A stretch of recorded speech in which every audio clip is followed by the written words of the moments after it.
नमस्कार दोस्तों, आप देख रहे हैं कि वेस्ट बंगाल हिंदी टीजीटी पीजीटी में जो आपकी वैकेंसी लगी हुई है उससे रिलेटेड हम द्विवेदी युग को देखेंगे।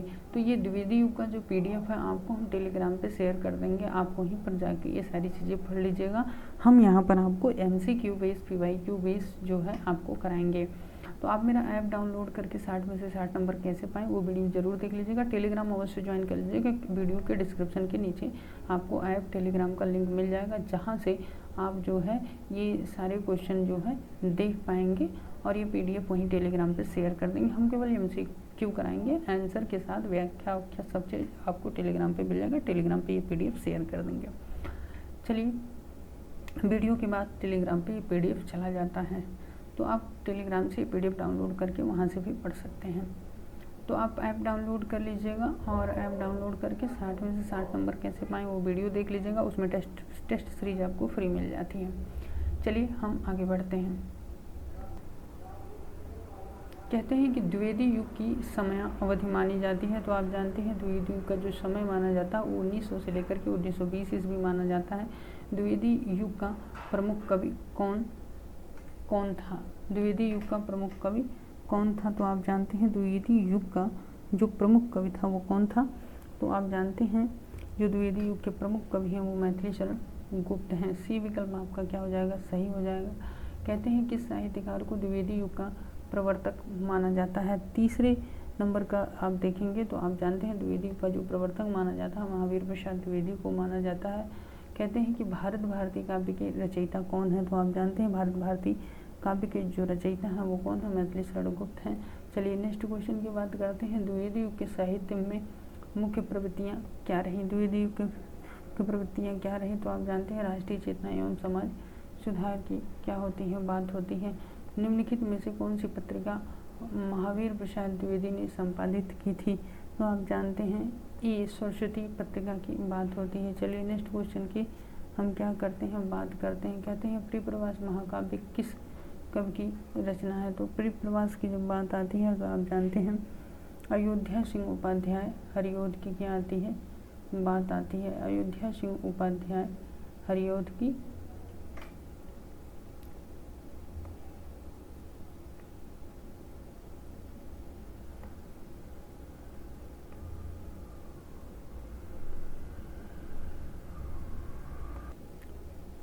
प्रियप्रवास की जब बात आती है तो अयोध्या सिंह उपाध्याय हरिऔध की बात आती है। द्विवेदी युग की भाषा शैली कैसी रही? तो आप जानते हैं संस्कृत निष्ठ खड़ी बोली रही है। चलिए नेक्स्ट क्वेश्चन की बात करते हैं। क्वेश्चन नंबर 9 की बात करते हैं। क्वेश्चन नंबर 9 की जब बात करते हैं तो कहते हैं कि द्विवेदी युग की प्रमुख विशेषता क्या थी? तो आप जानते हैं द्विवेदी युग की जो प्रमुख विशेषता थी, आप देखेंगे जो द्विवेदी युग की प्रमुख विशेषता थी वो तत्कालीन सामाजिक समस्याओं पर लेखन की क्या होती है? बात होती है। आप 10वां क्वेश्चन देखेंगे महावीर प्रसाद द्विवेदी ने किसके माध्यम से कविता में सुधार लाने का प्रयास किया? 10वें क्वेश्चन की जब बात करते हैं तो आप जानते हैं ये आलोचना और निबंधों के द्वारा। चलिए नेक्स्ट क्वेश्चन की हम बात करते हैं। कहते हैं कि हम कौन थे, क्या हो गए और क्या होंगे, अभी आओ बेचारे आज मिलकर ये समस्याएं सभी। यह पंक्ति किसकी है? तो आप जानते हैं ये जो पंक्ति है ये किसकी है? तो ये मैथिली शरण गुप्त की है। चलिए नेक्स्ट क्वेश्चन पर हम चलते हैं। नेक्स्ट क्वेश्चन की जब बात करते हैं कहते हैं कि दिवस का अवसान समीप था, गगन था कुछ लोहित हो चला, किस कवि की पंक्तियां हैं? तो आप 12 नंबर क्वेश्चन की जब बात करते हैं तो आप जानते हैं कि यहाँ पर अयोध्या सिंह उपाध्याय हरिऔध हो जाएगा। चलिए आगे बढ़ते हैं। खड़ी बोली के प्रथम महाकाव्य किसे माना जाता है? तो आप जानते हैं खड़ी बोली का जो प्रथम महाकाव्य है वो प्रियप्रवास को माना जाता है। चलिए नेक्स्ट क्वेश्चन की बात करते हैं।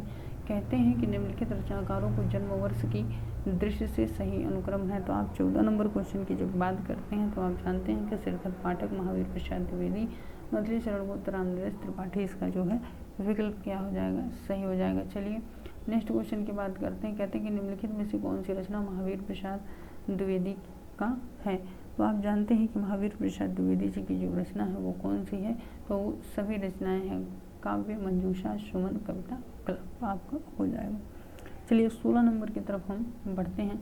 कहते हैं संदेश मैं यही नहीं स्वर्ग का लाया, भूतल को ही स्वर्ग बनाने आया, उपयुक्त पंक्तियों के रचयिता हैं। तो आप जानते हैं जो उपयुक्त पंक्तियां हैं ये मैथिली शरण गुप्त की हैं। तो आपका डी विकल्प आपका क्या हो जाएगा, सही हो जाएगा। चलिए नेक्स्ट क्वेश्चन पर चलते हैं।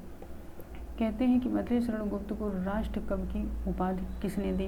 मैथिली शरण गुप्त को राष्ट्र कवि की उपाधि किसने दी? महात्मा गांधी ने।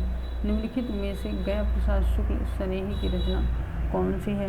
गया प्रसाद शुक्ल स्नेही की रचना क्या है? सभी हैं। कुसुमांजल, कृषिकंदन, प्रेम पचीसी, सभी हैं। चलिए नेक्स्ट क्वेश्चन की बात करते हैं। कहते हैं कि खड़ी बोली में इतना बड़ा काव्य अभी तक नहीं निकला है। बड़ी भारी विशेषता इस काव्य की यह है कि यह सारा संस्कृत में वर्णवृत्तों में है, जिसमें अधिक परिणाम में रचना करना कठिन काम है। रामचंद्र शुक्ल ने यह मत किस ग्रंथ के लिए प्रकट किया? तो आप जानते हैं यह जो मत है जो प्रकट किया वो क्या है?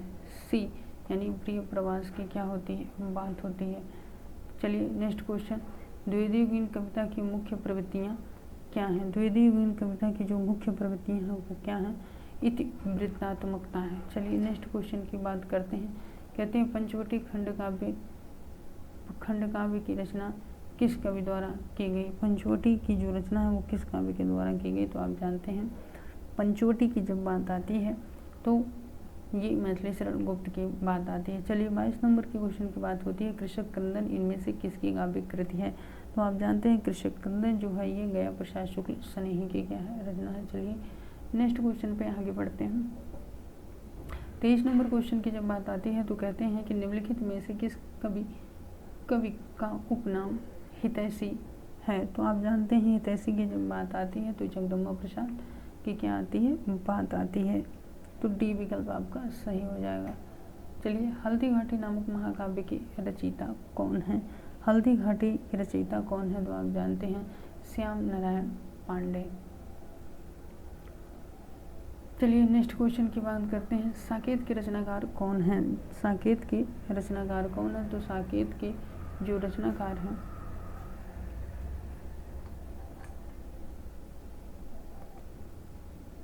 चलिए यहाँ पर हम देखते हैं कि साकेत के जो रचनाकार हैं वो कौन है? मैथिली शरण गुप्त हैं। चलिए नेक्स्ट क्वेश्चन की हम बात करते हैं।